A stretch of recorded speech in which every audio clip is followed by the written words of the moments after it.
साथियों, जाली खबरों का मसला और जाली सहाफ़ियों का मसला जो इन दिनों हर स्टेट और हर यूटी के लिए परेशानी का सबब बना है, सरकार ने एक प्लान तरतीब दिया है।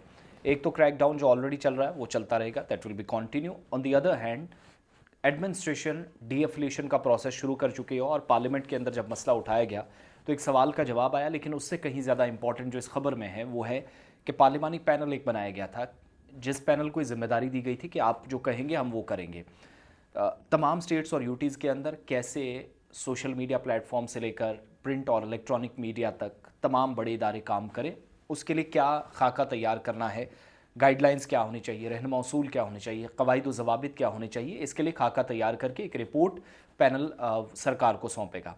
तो वो रिपोर्ट आ गई है और इस पैनल ने एक तो सरकार को क्लियरली कहा है कि पहले तो वाज़ेह तारीफ़ करें, पुष्टि करें, आधिकारिक तौर पर ये बताएं, कंफर्मेशन करें कि जाली खबर है क्या। फेक न्यूज़ और फेक जर्नलिस्ट दोनों को ज़रा तशरीह करके बताइएगा ताकि क्योस और कन्फ्यूजन दूर हो। फिर कहा गया कि जाली खबरों के खिलाफ जो कार्रवाई है उसमें जो कार्रवाई इस वक्त हो रही है उसमें अमेंडमेंट की ज़रूरत है, यानी मज़ीद सख्त कार्रवाई की ज़रूरत है। जो ऑलरेडी कार्रवाइयाँ हो रही है that are not enough, that is not enough, so उस पर कार्रवाई होनी चाहिए। फिर कमेटी ने कहा कि जो कसूरवार सहाफ़ी हैं इनकी एक्रेडिशन मनसूख करें, यह मशवरा दिया गया सरकार को। जाली खबरों को रोकने के बारे में निशिकांत दुबे की क़यादत में एक जो पैनल है काम कर रहा था, उसने रिपोर्ट में कहा कि प्रिंट, टीवी, डिजिटल मीडिया में रेगुलेटरी फ्रेमवर्क को अपडेट करने की ज़रूरत है। जो ऑलरेडी गाइडलाइंस है, फ्रेमवर्क है, उसको अपडेट करने की ज़रूरत है।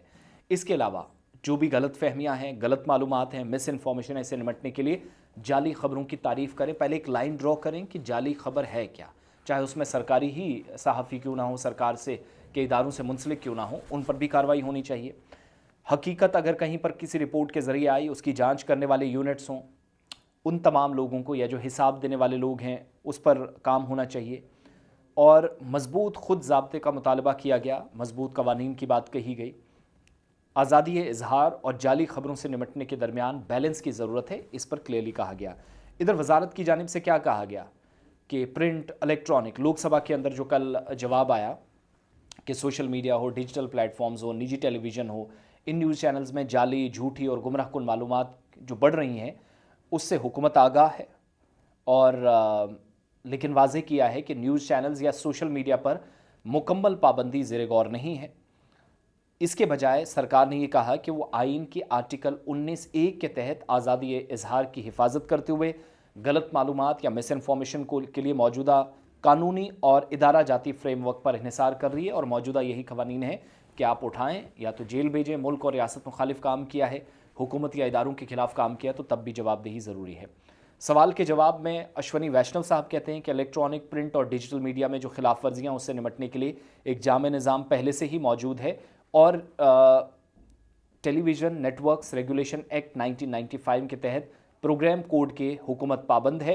कोई फाहश, हितकामेज़ या जानबूझकर झूठा कंटेंट अगर किसी तरीके से क्रिएशन होती है उस पर पाबंदी आयद कर दी गई है।